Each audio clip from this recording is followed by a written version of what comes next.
Praise Lord. Shalom to everyone. प्रभू येशू ख्रिस्ताच्या मधुर नामामध्ये सर्वांना प्रीतीचा सलाम. आपण वचन वाचूया. प्रकटीकरणाचं पुस्तक 16 अध्याय वचन 17. सातव्याने आपली वाटी अंतराळात ओतली, तेव्हा मोठी वाणी मंदिरातून राजासनापासून निघाली, ती म्हणाली, झाले. प्रभूला धन्यवाद असो.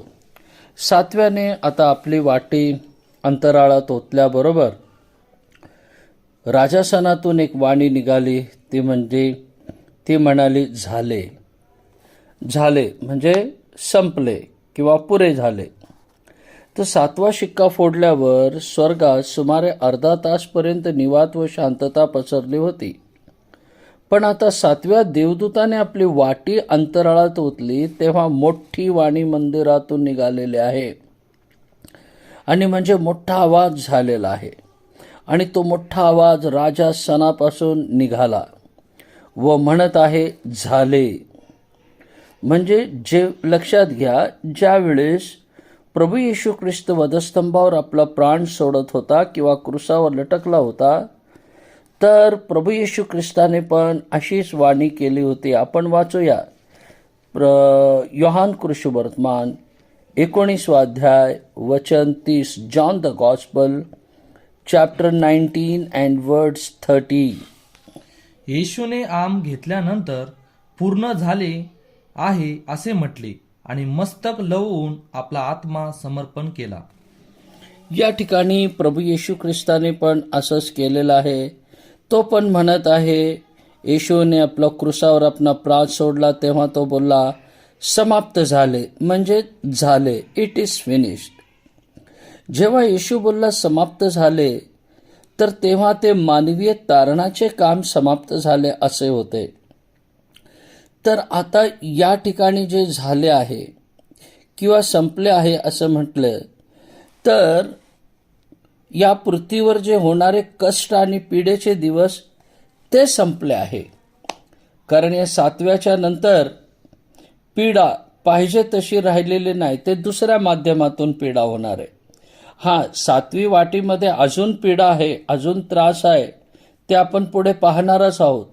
म्हणजे आता जे ख्रिस्त विरोधीच्या काळामध्ये ख्रिस्त विरोधकाचे लोक आहे, त्यांच्यावर जी पीडा आहे, ज्याच्यामध्ये त्यांना भरपूर त्रास झालेला आहे, तर आता ते समाप्त होत आहे, त्या समाप्तीकडे चाललेले. कारण आता थोड्या वेळाने आपण पाहणार आहोत की जो शेवटचा न्यायनिवाडा सुरू होणार आहे, मग नित्यता सुरू होणार आहे.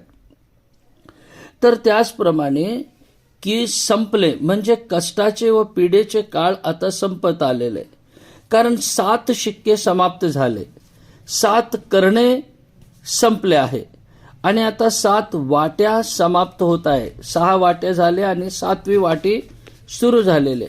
म्हणजे जो देवाचा क्रोध आहे, परमेश्वराचा जो क्रोध आहे, तो क्रोध या पृथ्वीवर आता दुष्टावर येणार आहे, ते संपत आलेलं आहे.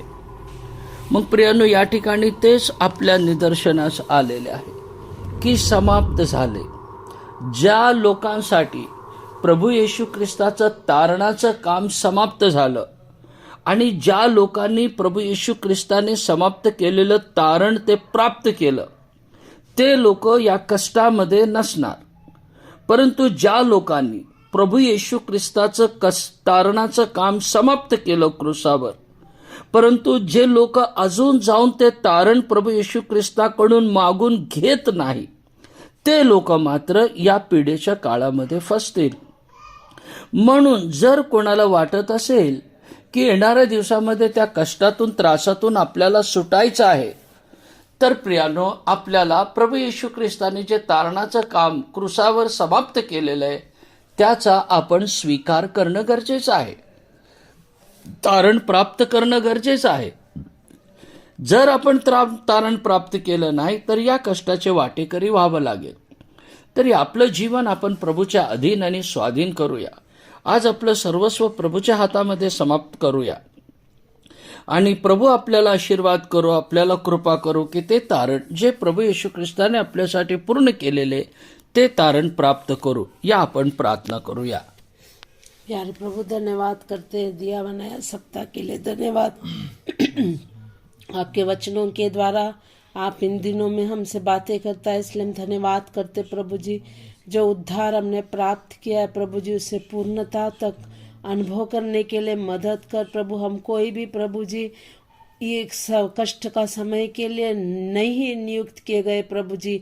तेरे आगमन उससे पहले जो होने वाला तेरे आगमन में उठा लिया जाने के लिए प्रभु जी, तूने कलवरी क्रूस पर जो काम पूरा किया है प्रभु जी, वो पूरा काम पर विश्वास करते हुए उद्धार प्राप्त करके प्रभु जी तेरे नित्य राज्य के लिए तैयार होने के लिए मदद कर। क्योंकि जो जो उद्धार नहीं पाए हैं, जो जो इस काम को स्वीकार नहीं किया है प्रभु, वे लोग सब उन दिन के क्लेशों में सहभागी होंगे। हम में से कोई भी उन दिनों के लिए नहीं प्रभु जी, तेरे राज्य के लिए तैयार होने के लिए अभी दिया हुआ समय का सदुपयोग करने के लिए मदद कर। आत्मा प्राण शरीर आपके हाथों में सौंप देते यीशु के नाम से मांगते हैं, आमीन। Praise the Lord.